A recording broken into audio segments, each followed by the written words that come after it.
লাশ আছে। আমরা যে এই পাশে ছিলাম ব্রিজের ওই কর্নার থেকে ওরা হামলা করছে, ব্রিজের ওই কর্নার থেকে হামলা করছে এবং ওদের হাতে চাপাতি ছিল, রান্দাও ছিল, ছুরি ছিল।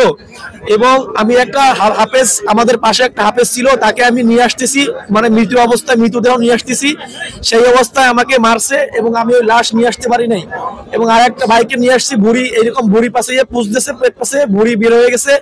আমরা টঙ্গী হাসপাতালে নিয়ে আসছি। ওইখানে আসার পরে ওদের লোক আসছে এই লাশ নেওয়ার জন্য, ওয়াসিফের ছেলে আসছিল লাশ নেওয়ার জন্য, তার লাশ নিতে পারে নাই। ওখানে লোকজন মিলে অনেক লাশ করছে। সর্বশেষ কথা হচ্ছে যে টঙ্গীতে আমাদের অনেক লাশ আছে, অনেক ভাই এখনো আহত আছে। আমরা এখনো অনেক অনেক অনেক আটকা আছে। এবং ঝিনাইদহ জেলার যে জিম্মাদার, ঝিনাইদহ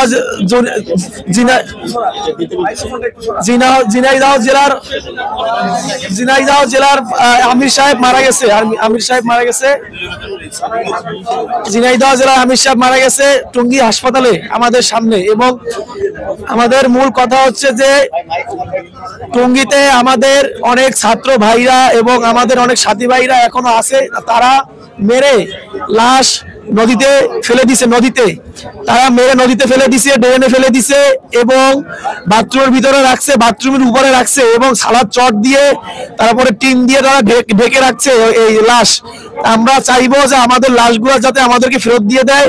আমাদের মিডিয়া ভাই এবং সারা বাংলাদেশের ভাইদেরকে আমরা বলবো, প্রশাসন সহ সরকারের সবাইকে, যে আমাদের ভাইয়ের লাশটা যেন আমরা জানাজার নামাজ পড়ে আমরা বেহেশতের জন্য তাদেরকে প্রস্তুত করে দিতে পারি। আমরা সেই ব্যবস্থাটুকু করে দিবেন।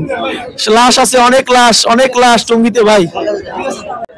ওনাকে নিহত করা হয়েছে, ওনাকে ছুরি দেয়া, চাকু দেয়া পাড়াইতে মারছে এবং আমাদের অনেক লাশ ওরা পানিতে ফেলাই দিছে। এবং আমাকে 10-12 জন লোক মারতে আমার হাত পা এগুলো ভেঙে দিছে এবং আমার মাথার মধ্যে 2টা আঘাত হয়েছে এবং আমার সারা শরীরের মধ্যে এরা লাঠি দিয়া, হাতুড়ি দিয়া আমার পিটাইছে। এই জন্য আমি চাই আমাদের যেই সাথীদেরকে মারছে এরা সঠিক একটা বিচার হোক। মুয়াজবিন নূরের লোক এবং ইন্ডিয়ার সাদের লোক, এরা সন্ত্রাসী লোকদেরকে ভাড়া করে আইনা আমাদেরকে পিটাইছে। হ্যাঁ, ওয়াসিফের পোলা উসামা সেও আমাদের উপরে হামলা করছে। হ্যাঁ, আমরা সঠিক এর বিচার চাই।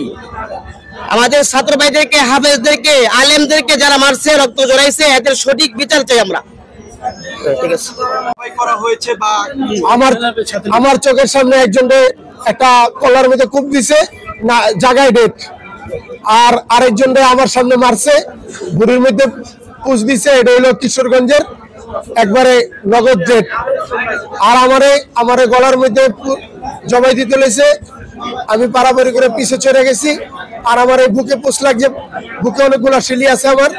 আপনার হাতেও দেখা যাচ্ছে, আমার হাতেও কূপ মারছে, আমার হাতের মধ্যে কূপ মারছে, হাতেও শিলি লাগছে। আর আমার লোহার রড দিয়ে পিটাইছে। আমরা আসলাম রাত্রে পাহাড়ের জামাত। জি, রাত্রে পাহাড়ের জামাত। তারা গেট ভাঙ্গা ঢুকছে,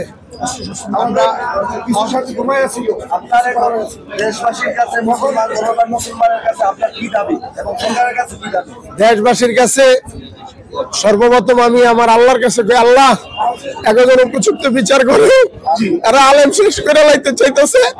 দেশবাসীর কাছে আমার আকুল আবেদন রইল, দেশবাসী যেন এই সাত গ্রুপরে বাংলাদেশ থেকে নিষিদ্ধ করে।